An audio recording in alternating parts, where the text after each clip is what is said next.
Good morning students, welcome to online class of Royal Academy. और आज हम लोग स्टूडेंट चैप्टर 1 फिजिक्स का नया टॉपिक स्टार्ट करेंगे। ठीक है, फिजिक्स में हमने बहुत कुछ पढ़ लिया है, जैसे कंटिन्यूअस चार्ज डिस्ट्रीब्यूशन, ठीक है, सतत रेखीय आवेश वितरण पढ़ लिया है हमने, कूलाम्स लॉ पढ़ लिया है, कूलाम का नियम पढ़ लिया है, axial position, broad side on position पढ़ लिया है। तो इन्हीं सभी टॉपिक को अब कंटिन्यू करते हुए आगे के टॉपिक्स देखेंगे स्टूडेंट। आज हम लोग पढ़ेंगे torque on rotating N electric dipole inside uniform electric field. Hindi में एक समान विद्युत क्षेत्र की तीव्रता में ठीक है, एक समान विद्युत क्षेत्र में किसी विद्युत द्विध्रुव को घुमाने में लगा बल आघूर्ण। ये आज हम लोगों को देखना है स्टूडेंट। आज यही टॉपिक हमारा कंप्लीट होगा पूरा। इसके 3 पार्ट्स हैं, तीनों पार्ट्स को अच्छे से समझेंगे और डिटेल में कंप्लीट करेंगे। फिजिक्स की 3 और 4 क्लासेस और हैं, उसके बाद आपका चैप्टर 1 कंप्लीट हो जाएगा। फिजिक्स लेंदी है, धीरे धीरे मैं पढ़ा रहा हूँ, कई लोगों को पढ़ने में प्रॉब्लम जा रही है, तो मैं उनको फिर से एक बार रिक्वेस्ट करता हूँ कि अगर आपको फिजिक्स पढ़ने में प्रॉब्लम जा रहा है तो आप फिजिक्स को एक बार ना समझें, उसको 2 बार उठा के उस वीडियो को देखें। 20 से 22 मिनट का वीडियो है, आप अगर 2 बार देखते हैं तो मैक्सिमम आपका 1 घंटे ही खत्म होगा। 1 घंटे में आपको आसानी से वो चीज समझ में आ जाएगा। अगर आपको ट्यूशन में भी समझ में नहीं आता, आप रिपीट पूछते हैं, तो रिपीट आदमी कैसे बताता है, मैं आपको वही चीज को दोबारा एक्सप्लेन करूंगा। तो आप उसी तरीके से, अगर आपको प्रॉब्लम जाता है तो आप बैक करके देख सकते हैं, पूरा वीडियो कंप्लीट करके दोबारा रिपीट करके देख सकते हैं। अभी कोशिश कीजिए ऑनलाइन पढ़ाई का, क्योंकि यही एक कंप्लीट ऑप्शन है, इसके बाद और आपके पास ऑप्शन नहीं है। और अभी सरकार के जो नियम चल रहे हैं, मेरे को नहीं लग रहा है कि आगे भी कुछ दिनों तक खुलेंगे। तो अगर आप ऑनलाइन क्लास को भी क्या करते जाएंगे, अवॉइड करते जाएंगे, तो आप बहुत ज्यादा पीछे हो जाएंगे।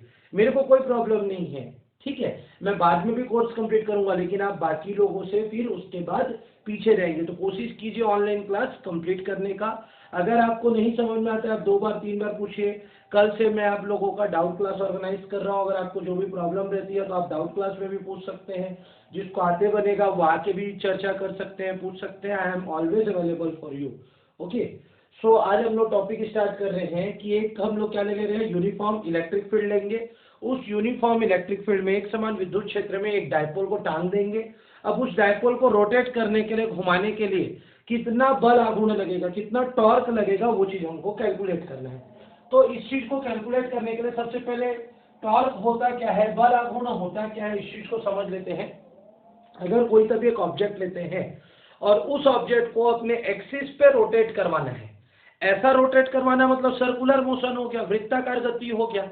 लेकिन अगर कोई सा एक ऑब्जेक्ट है, उसको अपने एक्सिस पे रोटेट करवाना है, अपने अक्ष पे घुमाना है, तो अक्ष पे घुमाना को अपन बोलते हैं रोटेशनल मोशन, घूर्णी गति। क्या बोला जाता है, घूर्णी गति बोला जाता है। If anyone want to just rotate in axis, अगर किसी भी वस्तु को उसके अक्ष पर क्या करना है, घुमाना है, तो इसको हम लोग कौन सी गति बोलते हैं, घूर्णी गति बोलते हैं, रोटेटरी मोशन बोलते हैं। ये क्लियर हो गया। अब रोटेटरी मोशन में किसी भी ऑब्जेक्ट को अपने एक्सिस पे घुमाने के लिए जितना परपेंडिकुलर फोर्स लगाया जाता है, किसी भी ऑब्जेक्ट को अपने एक्सिस में घुमाने के लिए जितना परपेंडिकुलरली फोर्स लगाया जाता है, वो आपका टॉर्क कहलाता है। क्या, किसी भी वस्तु को अपने अक्ष में घुमाने के लिए उसके ऊपर जितना लंबवत बल कार्य किया जाता है, जितना लंबवत बल कार्य किया जाता है, वो लंबवत बल आपका क्या कहलाता है, बल आघूर्ण कहलाता है। क्या, to rotate any object along its axis या on its axis a perpendicular force acts on it on either side किसी भी दिशा में, देन इट इज कॉल्ड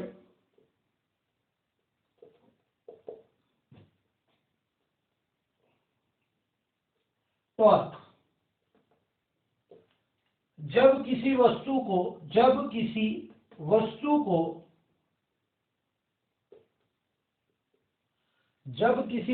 को अपने अक्ष में घुमाने के लिए लंबवत बल कार्य करता है तो इसे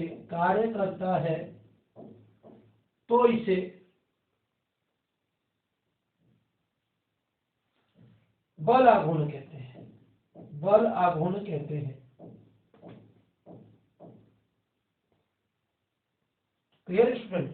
टॉर्क को टाउ साइन से डिनोट करते हैं। किस साइन से डिनोट करते हैं? टाउ। किस साइन से डिनोट करेंगे स्टूडेंट? टाउ साइन से। तो torque is equal to, formula होता है student, torque is equal to force into perpendicular distance. बल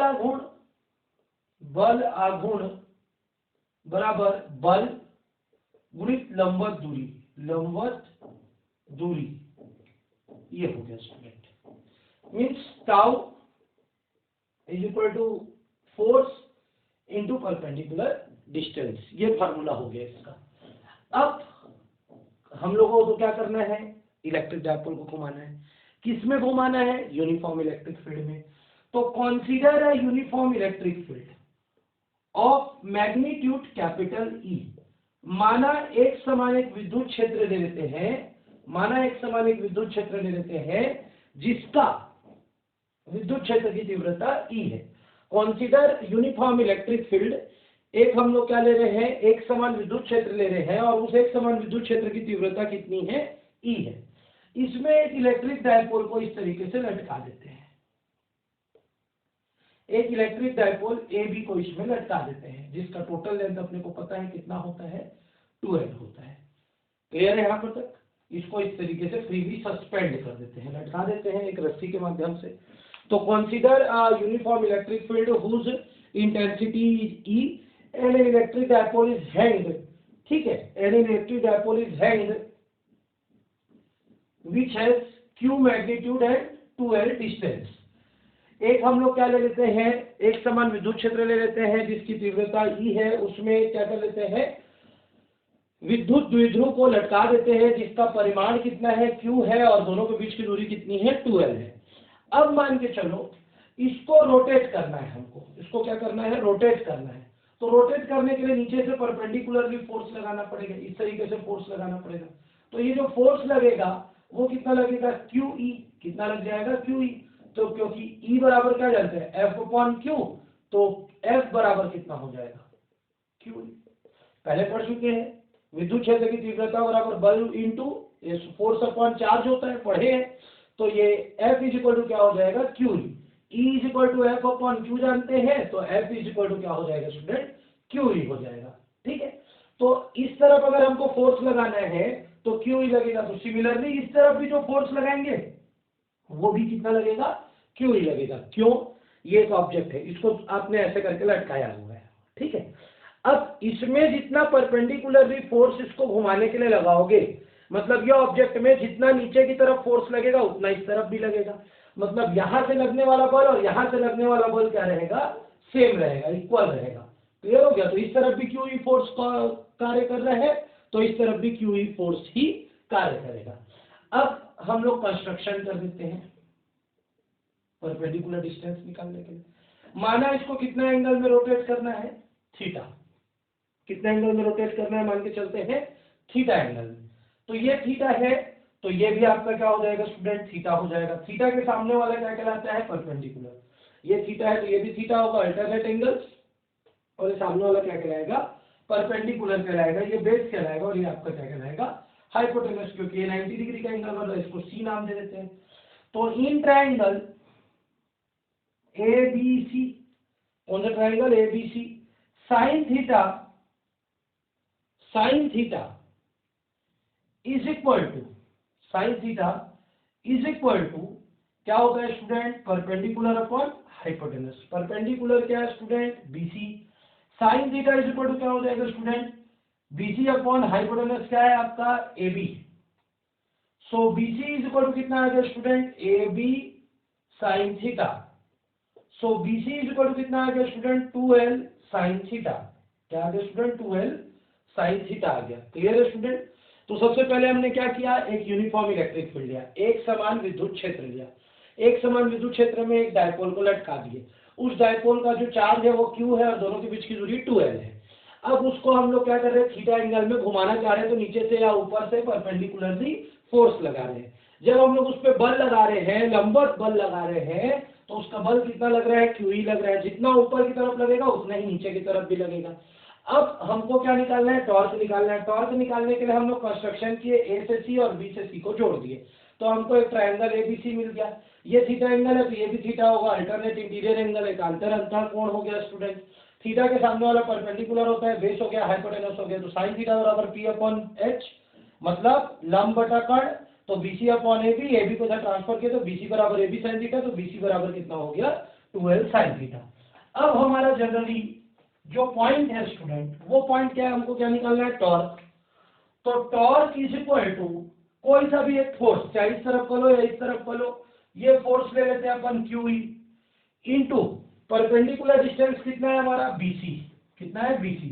टाउ इज इक्वल टू कितना हो गया, QE into 2L sine theta, क्योंकि BC की वैल्यू हम लोग इक्वेशन 1 में पहले ही निकाल के आ चुके हैं। इक्वेशन 1 में हमने क्या निकालना है स्टूडेंट, पहले से ही BC की वैल्यू कितना निकाले हम लोग, 2L साइन थीटा।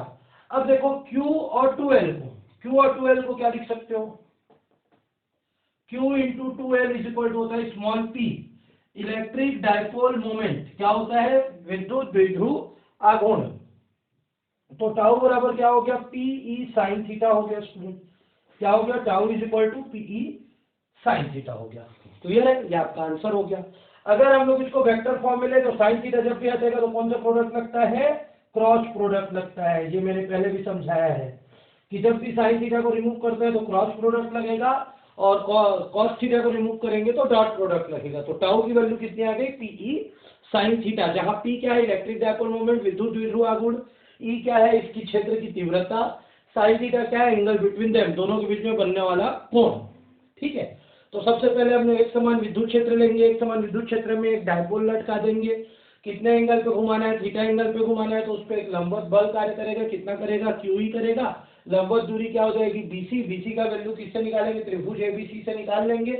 फिर टॉर्क बराबर बल आघूर्ण बराबर क्या जानते हैं हम लोग, किसी भी एक तरफ लगने वाला बल, किसी भी एक साइड वर्क करने वाला फोर्स इनटू परपेंडिकुलर डिस्टेंस, लंबवत दूरी, दोनों को वैल्यू को पुट करेंगे। Q और 2L को हम लोग स्मॉल p लिख सकते हैं। तो टाउ बराबर कितना हो गया, PE साइन थीटा। तो tau vector is equal to P cross E, आपका ये क्या हो गया, आंसर हो गया स्टूडेंट। क्लियर है, ये आपका निकल गया क्या, टाउ। इसी में ही अगला टॉपिक आता है स्टूडेंट, इसी टॉपिक में ही अगला टॉपिक आएगा। डायग्राम वही रहेगा, डायग्राम में चेंजेस नहीं करना है। Work done on rotating N electric dipole, rotating N electric dipole, electric dipole, विद्युत द्विध्रुव को घुमाने में किया गया कार्य, घुमाने में किया गया कार्य, विद्युत द्विध्रुव को घुमाने में किया गया कार्य। Work done on rotating N electric dipole, एक इलेक्ट्रिक डायपोल को घुमाने में कितना वर्क करना पड़ेगा, अब हमको ये निकालना है। तो सबसे पहले वर्क इज इक्वल टू क्या जानते हैं, वर्क इज इक्वल टू जानते हैं force into displacement, force into displacement. कार्य बराबर क्या जानते हैं स्टूडेंट हम लोग, बल गुणित विस्थापन। अब चूंकि इसको कैसा घुमा रहे हैं, रोटेशन करवा रहे हैं, ठीक है, रोटेशन करवा रहे हैं, तो यहां पर जो वर्क रहेगा वो वर्क क्या रहेगा स्टूडेंट, टॉर्क। यहां पर जो बल कार्य करेगा वो सिंगल बल नहीं रहेगा, जबकि रोटेशनल बल रहेगा। रोटेशनल बल मतलब रोटेशनल फोर्स मतलब क्या हो गया, torque, torque into perpendicular distance मतलब एंगुलर डिस्प्लेसमेंट, क्या हो जाएगा, एंगुलर डिस्प्लेसमेंट। अब घूम रहा है तो कैसा घूम रहा है, कोणीय घूम रहा है, तो ये हो जाएगा कार्य बराबर बल आघूर्ण गुणित कोणीय विस्थापन, क्या हो जाएगा, कोणीय विस्थापन हो जाएगा स्टूडेंट। अब टोटल कितना घुमाना है, थीटा, एक साथ तो थीटा नहीं घुमा सकते, छोटा छोटा छोटा छोटा करके घुमाएंगे।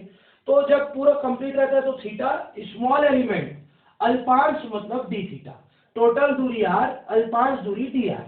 मतलब छोटा अगर लेना है तो हम लोग डी साइन का यूज करते हैं, किस साइन का यूज करते हैं, डी साइन का यूज करते हैं, ठीक है। तो यहाँ पर वर्क, स्मॉल वर्क ले लेते हैं D W is equal to tau, तो टाउ ही रहेगा, लेकिन छोटा कोण कितना हो जाएगा student, D theta. D W बराबर कितना हो गया, टाउ डी थीटा, ठीक है, डी डब्ल्यू बराबर कितना हो गया, टाउ डी थीटा।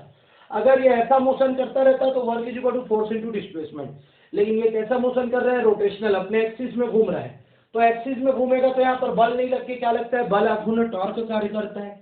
दूसरा चीज डिस्प्लेसमेंट ना लग के कोणीय डिस्प्लेसमेंट, एंगुलर डिस्प्लेसमेंट वर्क करता है। एंगुलर डिस्प्लेसमेंट टोटल चाहिए थीटा, एक ही बार में नहीं घुमा सकते, छोटा छोटा करके घुमाएंगे, तो कितना घुमा दिए, डी थीटा।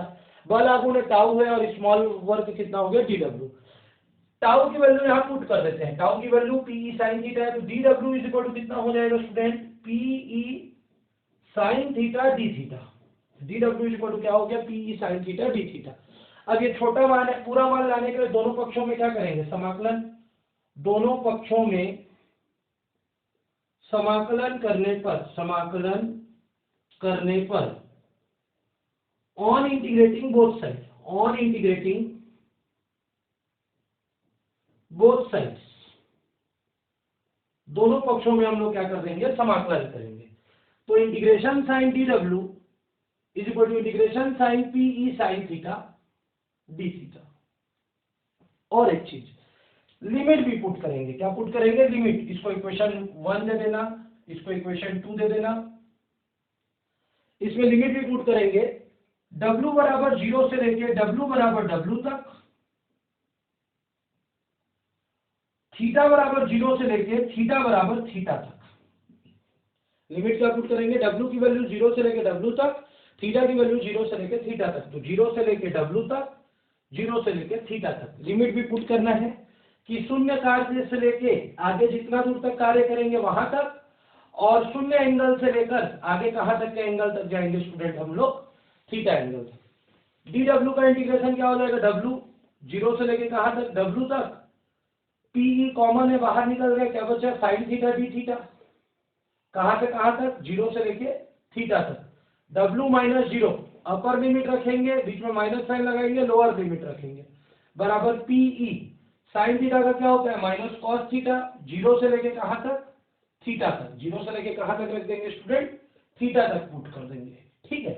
ये हो गया W पीई माइनस कॉस, एक बार थीटा की जगह में क्या रखेंगे, थीटा माइनस, और हमारा minus minus minus plus cos कितना रख देंगे स्टूडेंट, 0। तो W इज इक्वल टू कितना आ गया स्टूडेंट, पीई कॉस 0 का मान 1 माइनस कॉस थीटा। ये हो गया आपका वर्क डन के लिए फॉर्मूला, किए गए कार्य के लिए सूत्र।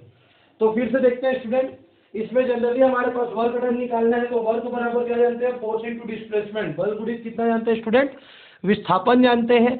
लेकिन चूंकि रोटेशनल मोशन कर रहे हैं, कौन सा मोशन कर रहे हैं, घूर्णी गति कर रहे हैं, रोटेशनल मोशन कर रहे हैं, तो रोटेशनल मोशन के लिए जो कार्य रहेगा वो तो कार्य ही रहेगा, लेकिन बल इसमें कैसा लगेगा, परपेंडिकुलर, इसलिए उसको टॉर्क या फिर बल आघूर्ण बोलेंगे। और इसमें जो मूवमेंट हो रहा है वो सीधा नहीं हो रहा है, एंगुलर हो रहा है, इसलिए एंगुलर डिस्प्लेसमेंट बोलेंगे।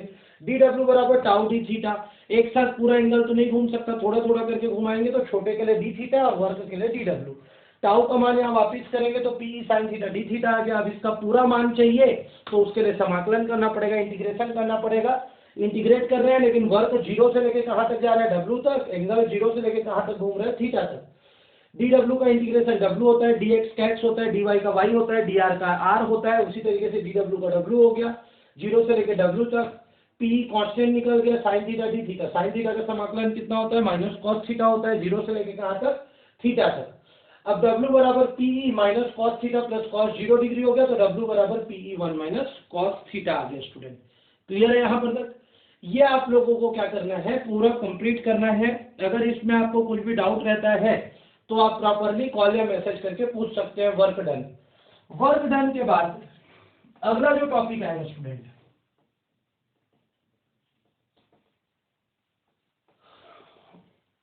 एक छोटा सा टॉपिक है, इसको अभी कंप्लीट कर लेते हैं, अगली क्लासेस में फिर इसमें आगे बढ़ेंगे।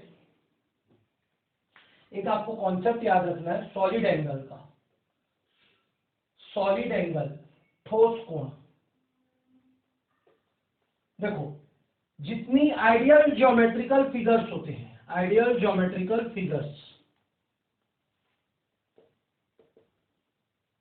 या आइडियल ना बोल के इसको रियल बोल देते हैं, जितनी भी वास्तविक ज्यामितीय आकृतियां होती हैं, वास्तविक